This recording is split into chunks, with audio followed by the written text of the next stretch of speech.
45 of One Man's Opinion. Today I am reviewing the off-Broadway production of Marry Me, that's M-E-R-R-Y, Me, written by Hansol Jung and directed by Leigh Silverman, running through November 19th at New York Theater Workshop at 79 East 4th Street in New York City. If you like this content and want to support my show, I encourage you to please visit my Patreon page where you can support this show and my podcast, Yesterday's Matinee, for as little as $1 a month.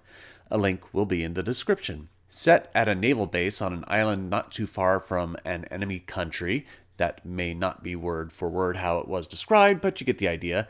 Think of it as like Guam or Bahrain. Marry Me is a sex comedy about a psychiatrist on the base, Dr. Jess O'Nope, played by Marinda Anderson, who is addressing the ravenous sexual appetite of Lieutenant Shane Horne, played by Esco Jouley, who is making her way around having sex with other women on base, particularly the wives of other sailors or soldiers. This is a little confusing, and I'll get to that in a moment. Most notably, there is the general's wife, played by Cindy Cheung, who is wife to General Memnon, played by David Ryan Smith. As I said, getting into it, why there would be a general in charge of a naval base, I don't know. I don't think there was too much consideration put into these kind of details. Regardless, General Memnon, who is dealing with a power outage on base, is trying to get his command back into order, in part trying to get Lieutenant Shane's homosexual affairs back in order. Shane is also looking to bed Mrs. Sapph Memnon, played by Nicole Villamil, who is married to General Memnon's son, Private Willy Memnon, played by Ryan Spahn.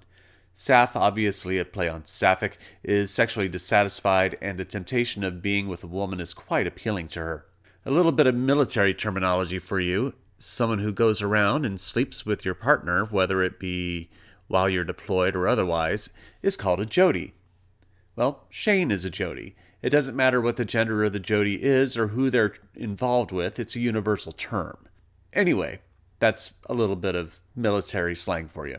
Jung and Silverman draw on classic comedies like Aristophanes' Lysistrata and Shakespeare's Merry Wives of Windsor as inspiration for Marry Me, as the language of the play and the direction create broad caricatures and personalities as reactions to the events that happen play out in that kind of broad, comedic, classic style. The program says it is inspired by Euripides, but Euripides was more known for his dramas and tragedies. Now, not for me to argue with whomever wrote that in the program, because it may very well be true, but personally, it felt more Aristophanes than Euripides. The broad performances are somewhat beneficial, as unfortunately Marry Me does not delve too deeply into the subconscious motivations of the characters. Their motivations mostly remain surface level, or at least read surface level. The play can be an overall light, entertaining bit of sex comedy, but then there's the character of the angel, played by Shaunette Renee Wilson, who is supposed to be the same angel from Tony Kushner's Angels in America, sent down to exact some sort of retribution against a patriarchy through Jess. It doesn't work. This is no disparagement against Shaunette Renee Wilson. She plays the role immaculately, but the role feels extraneous and unnecessary. The characters' motivations are all there without the angel's prodding to move things in the direction the play takes. The angel also makes an awkward dynamic with Jess, as the angel offers the play's prologue, but Jess offers the epilogue. It fractures the focus a bit as it becomes unclear as to what the angel is supposed to take away from the events when it seems like a necessary story element to conclude the piece. And because of that, the angel can be removed from the play entirely and let Jess fully be the lead of the piece, which I think would be a better route.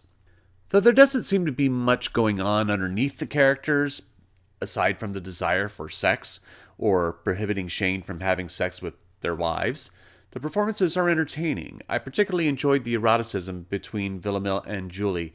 Villamil in particular seems to, pardon the pun, take great pleasure throughout as she playfully accentuates the sensuality of every scene she's in. Shane is sexually frustrated as a character, unable to orgasm, and Jouley takes that frustration and gives their performance an assertiveness that is dynamic in a way that doesn't come off so predatory that it loses the humor of the story. Once the play finds its track on presenting Jess as more of the focus, it does become more intriguing as she is the most developed character. Anderson gets some excellent moments of reflection in regards to herself and then the patriarchal oppression of women that are really good, and I wish she could have been given more, particularly at the beginning of the show. The design of the play is mostly simple. There are some moments that spotlight the lighting, sound, and scenic design, particularly when the island gets hit by a storm. But Marry Me is an enjoyable enough piece. I think there are some extraneous elements, particularly the role of the angel, and I think that there could have been more development in the other characters, especially Jess in the early end of the play. It has its funny moments, especially surrounding Villamil's performance, but it didn't bowl me over in any way. But I am only one man's opinion, so be sure to leave yours in the comments below. If you'd like to see Marry Me, I'll leave a link in the description where you can get tickets. Don't forget to become a patron on Patreon and support my channel here by liking, sharing, and subscribing, and click the notification bell to be alerted to future reviews. My next review will be Music Theater of Connecticut's production of Clybourne Park. Thank you very much for watching, and I will see you at the theater.